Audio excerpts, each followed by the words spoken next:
welcome to Red Sports. 2 out of 2 for Team India in this T20 World Cup campaign.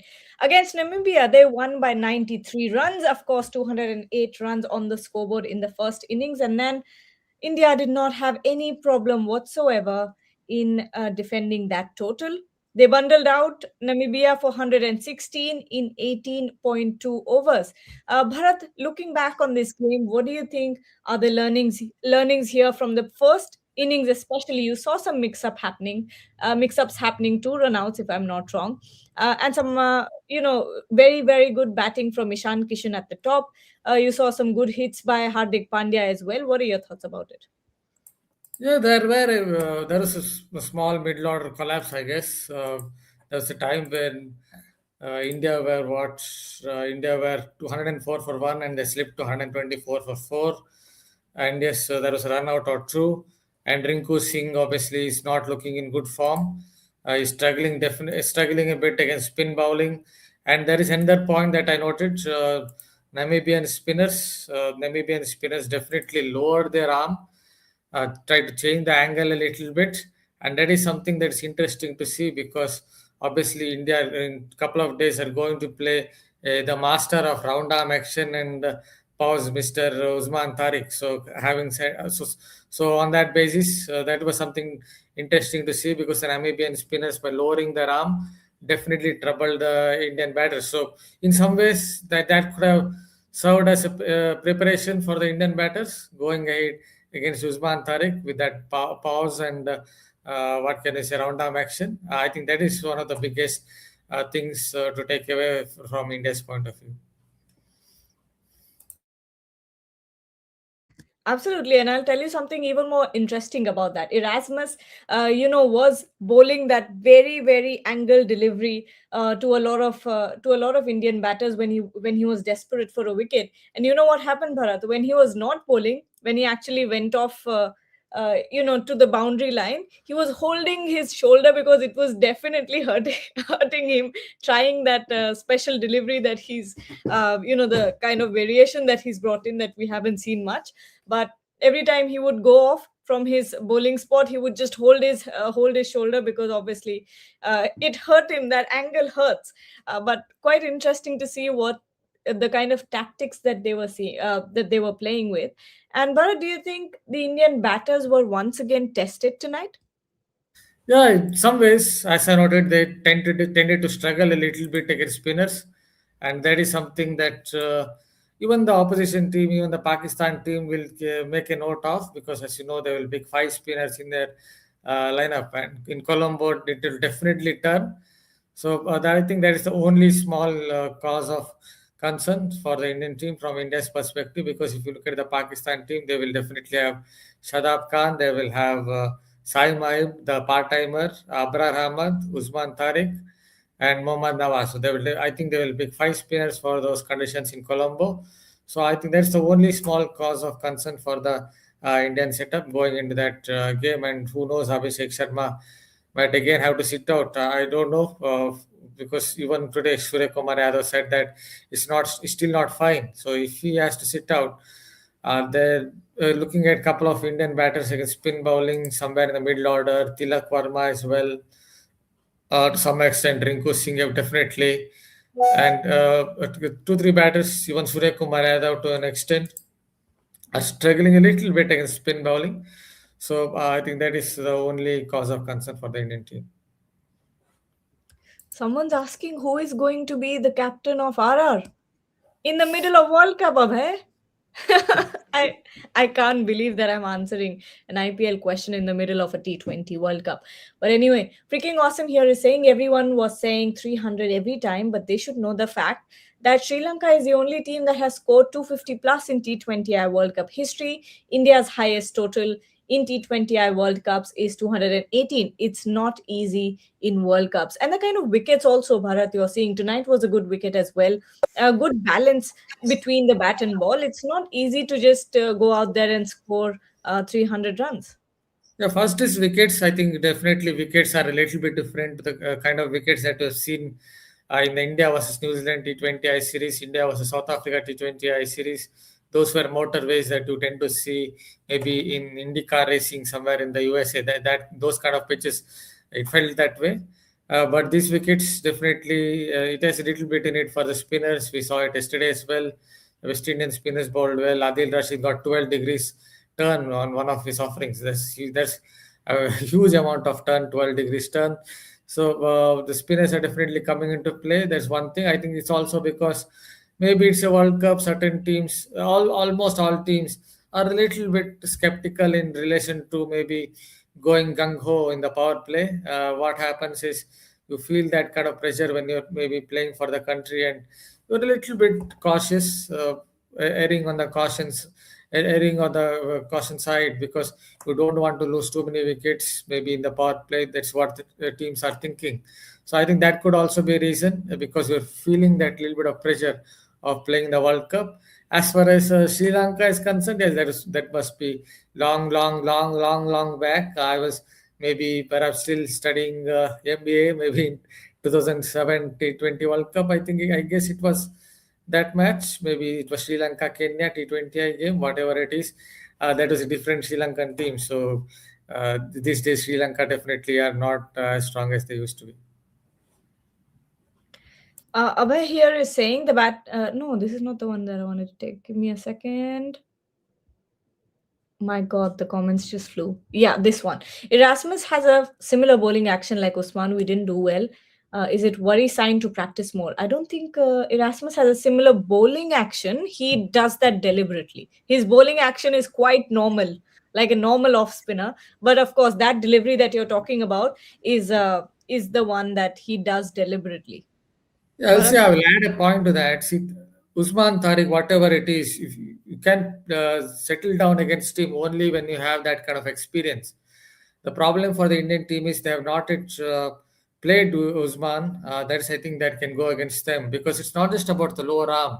Remember, Usman also pauses in the middle, somewhere in the middle, and then he bowls with that round arm action. So what happens to a batter is you would also know, you would have batted at lower levels. You would also know you would want to get into rhythm, would want to get into a trigger while facing a bowler.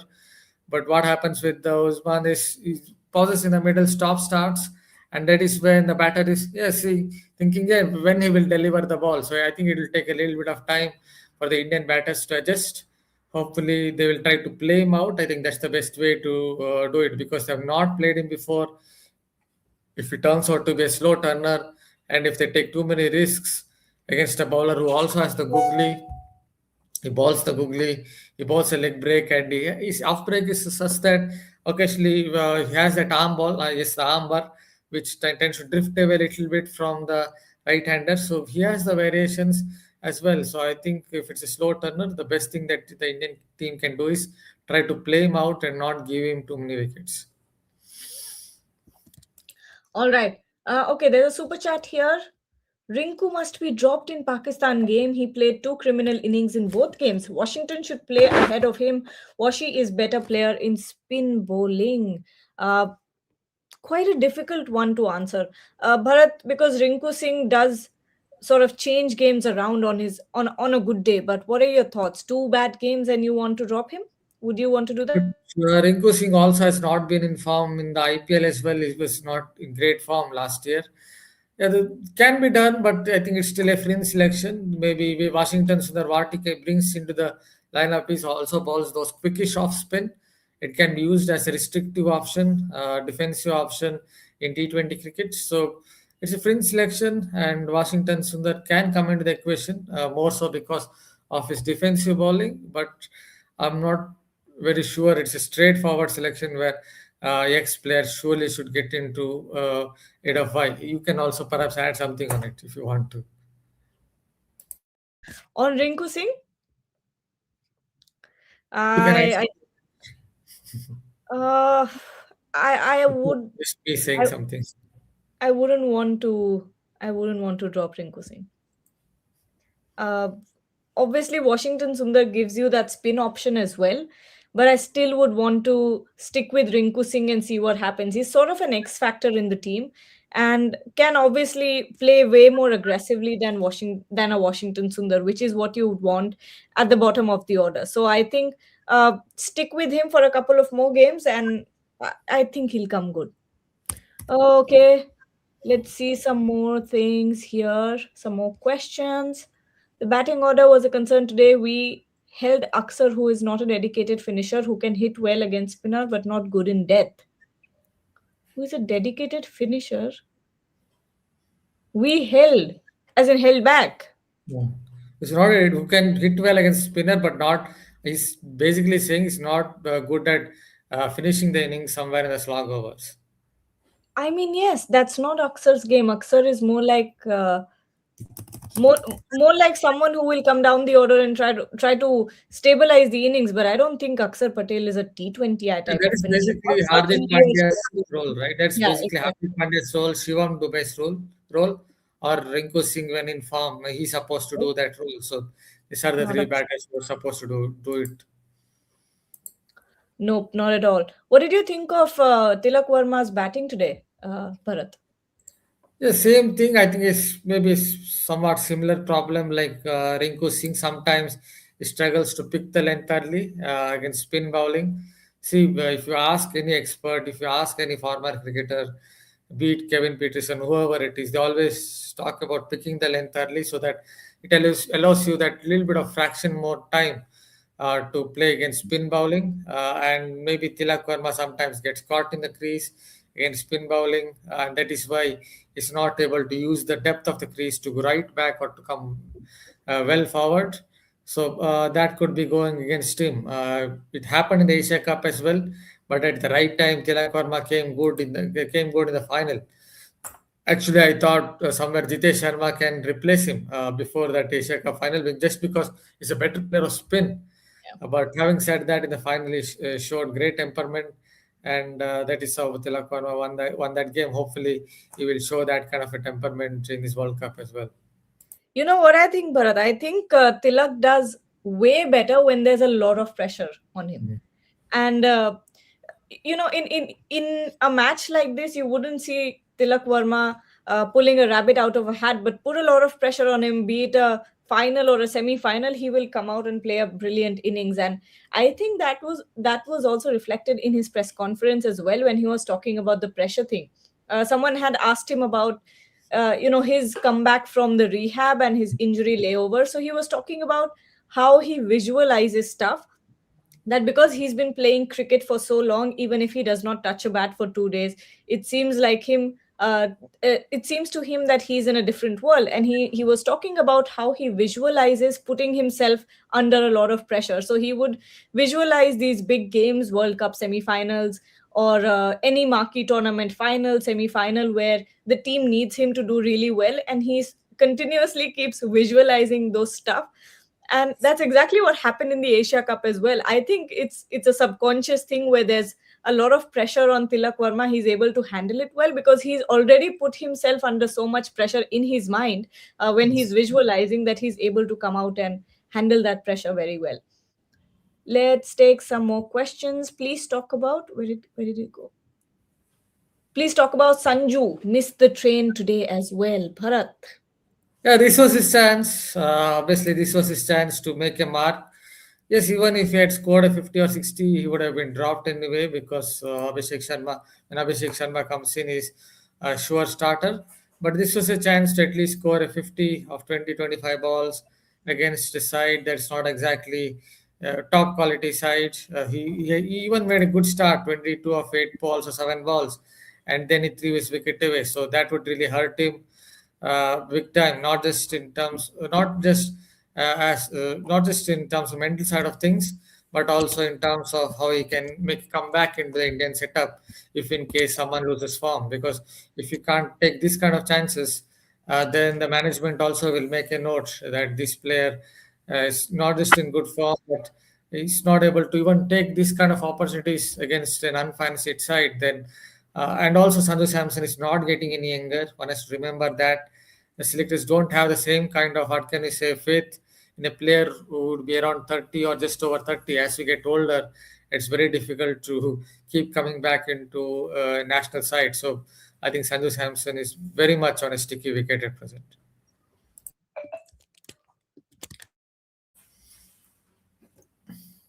Oh, sorry, I was on mute.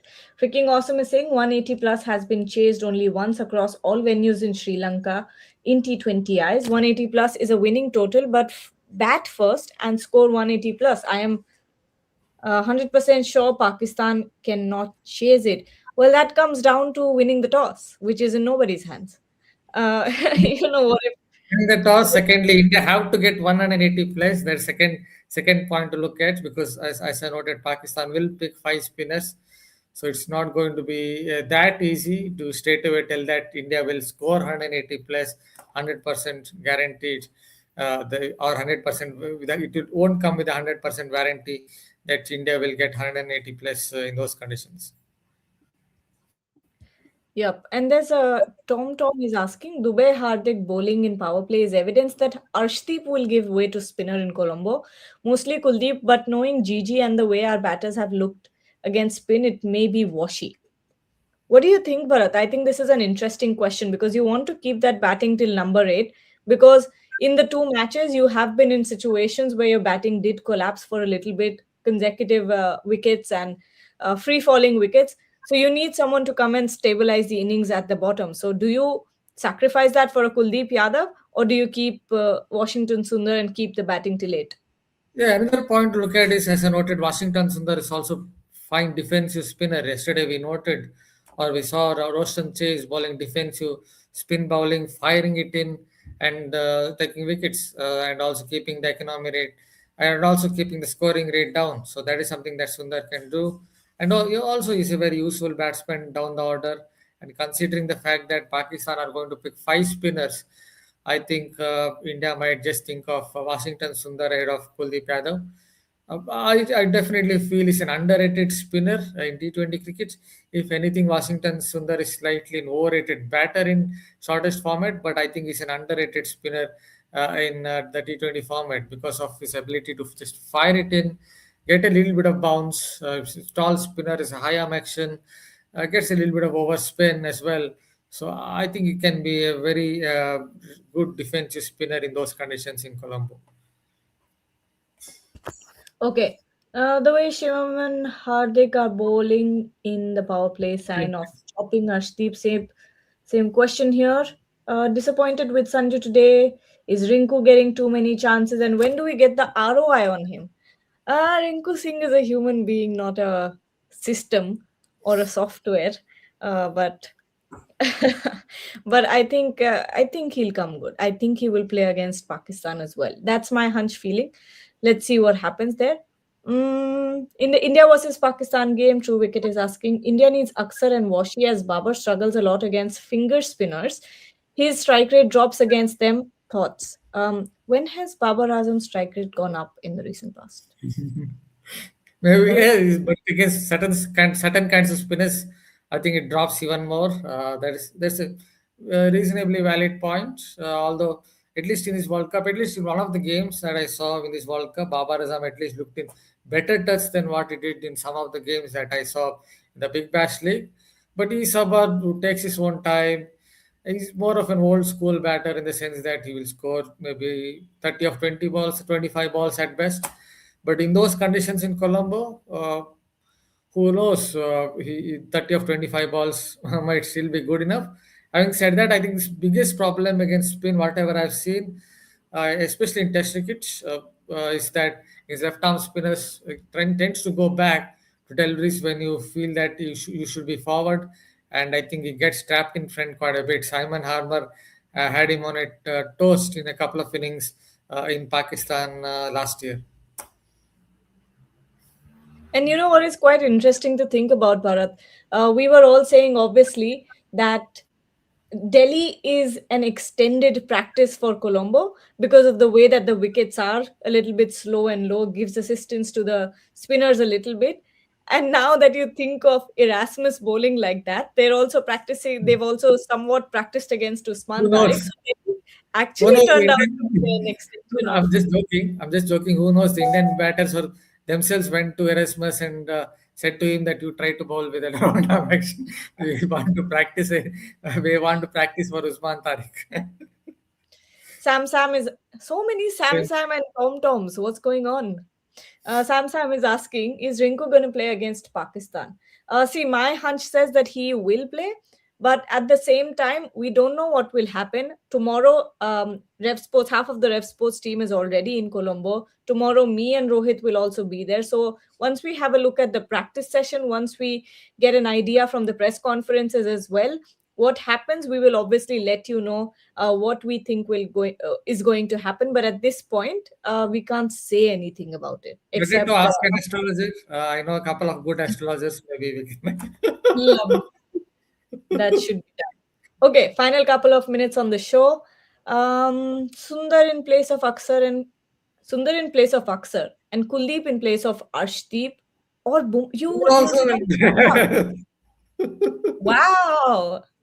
I think Ajay might be the first person who's ever said that you want to sit a Bumrah out of the playing 11 deliberately, not because of workload management or an injury or an illness. only reason he might be thinking is Mr. Farhan has hit him for a few sixes, but that shouldn't be the reason to drop someone like Jasprit. Someone obviously is a spirit of the attack. I don't have to say more about him. Samsung is saying, I guess Pakistan will win. What do you think? I don't think so. Who knows? Um, The I, only I'm not saying that I undermine them. I'm not saying that I don't give them a chance. But India will go in as, overwhelming favorites. I'm not. Maybe I disagree a little bit in the sense that because of the conditions in Colombo, I'm not very Definitely. sure. A Yeah. slow turner because they're not going to pick one or two spinners. Remember, they're going to pick five spinners, and in that there is one spinner that India have never played against. That is Usman Tarik, and I think it will take a little bit of time to adjust to his stop start action because if you have not played someone like that. Can't really adjust your trigger to such kind of a bowler unless you have played him maybe for a few deliveries, at least played him for a couple of overs. Yep. And see, Pakistan have been playing in Colombo all of their Yes. matches, so they have that advantage of being acquainted with They the want with the to conditions bat there. first. If they bat first, I think they have some chance. But if India bat first, I would say, yeah, India start as the favorites. Abhishek Sharma will be a big key. Hopefully, he's fine by then because today I was looking at him on the big screen when they were, when the camera was on him, and you could tell from his face that he was not okay, not at his best. Okay. Oh, oops, what did I do? Martin, final question. Martin is asking, don't you think the Indian team is taking too much of a risk by gambling on three positions? Three positions. Bharat? Whom is he referring to? One maybe Rinku Singh is I, referring to. I Uh, think the- Opni, Tilak, Tilak Varma Ashwin. maybe. Some people have something against I have him. no I have no idea what he's trying to And ask. third one could be if Abhishek Sharma is not in good form, then sorry, Abhishek Sharma doesn't come back for the Pakistan game. Maybe he's thinking of Sanju Samson as well. All right. All right. On that note, we will take your leave. Of course, we'll be back tomorrow from Colombo. Half of the team already there. Me and Rohit will join you guys, and of course, we'll continue our analysis from there. What happens when it comes to India versus Pakistan in Colombo? There's a lot of drama riding this game. Always is. Look at the context. Look at the historical context of the two countries, look at the historical context of the cricket between the two countries, and of course, the most recent Asia Cup, where India still has not received the trophy. But once again, India versus Pakistan for the fourth time in the past 8, 9 months, if I'm not wrong, Bharat. I Yes, don't think yes. we've seen, sorry, Yeah, just can you repeat something you India said? versus Pakistan for the fourth time in the last six Yes, yes, months. yes. Three plus one. Yes. Yep. So I think this is the first time we're seeing India and Pakistan take on each other so frequently. So it's going to be a good contest. Let's see what Colombo has in store for us. Thank you so much, everyone, for watching. Hope you enjoyed the day with Ref Sports, and of course, good night. And don't